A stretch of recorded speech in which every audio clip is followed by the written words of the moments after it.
The Bowen Beer Bottle Band is a group of our friends, really, and a majority of our friends happen to be musicians, composers. One thing I really like about it is, you know, different years go by and different people join us. We decided this year that we were going to do Jingle Bells. I kind of work backwards in that I start with the head count and then I do the arrangement. We were ready for it. We're like, yeah, this is going to be a serious crowd pleaser. And then he came downstairs and he goes, "Forget Jingle Bells." And I was like, what? So it doesn't say that up here because I didn't want it to get leaked in case anybody's Instagramming. He goes, "This is what we're doing." We're doing Carol of the Bells. And I'm like, you are nuts. There's no way we're ever gonna pull off Carol of the Bells.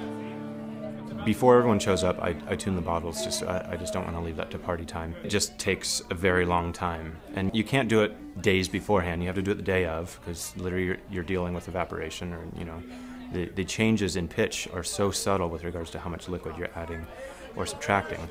If you haven't already, grab your bottle. I have every single part being performed by two people. We line up, and I guess that's the moment of truth. I just want to hear literally the notes.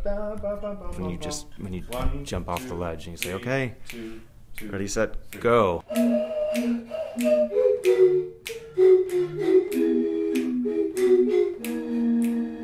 That was rough. When it first starts out, it sounds terrible. Okay, we're missing notes. Inevitably, there's going to be tuning issues, whether they weren't properly tuned leading up to the event, or maybe the player's embouchure is significantly different than mine. And it really is a surprisingly small amount. More beer. It's always the solution. Especially as you get higher and higher up the bottle, the notes really start changing fast. It's supposed to be a what? C sharp, D flat. Oh, yeah, it's a whole note. Yeah. Anybody who has a whole note in 31, play it right now. It takes a while, it takes practice. Everybody has to sight read their music, so he really has to, you know, stay on top of things. Starting in on bar 5 is when we start to bring in some of the lines. And think about the optimal angle of presentation of your beer bottles. I'll just do this when I'm not playing this one. Actually pulling this piece of music off is a very difficult thing to do. And so one of the hardest parts for me is at some point, inevitably, I have to crack the whip on my friends. Any questions? Yeah. You do? No, I just... It's a party. It's, you know, we're there to have a good time, but also produce a song. So like with every, you know, difficult task, there has to be a leader who cracks the whip a little bit. And unfortunately, sometimes for him, he has to be that leader. And so it's a bit of a circus getting it going. 1, 2, 3. And then it's hard to know time-wise because it feels like a long time, but I would say 15 minutes into it, you have the first glimmer of hope where,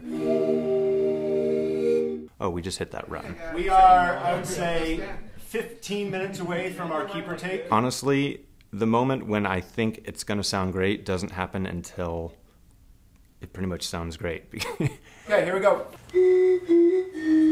We knew that it had to be videoed.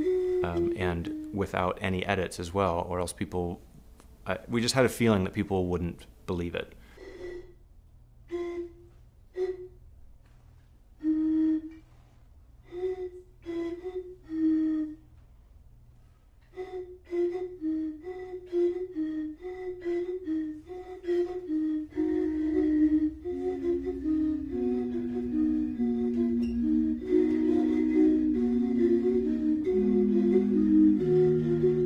I was really happy to do it this year because I was in the band. Sometimes I'm not, and there was a cancellation at the last minute, so I had to jump in. And it was a pretty special moment for me because I was there with all of my friends.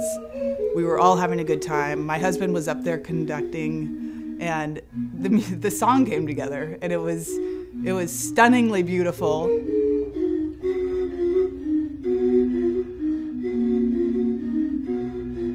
It was just like, wow, I don't think it gets much better than this moment right here.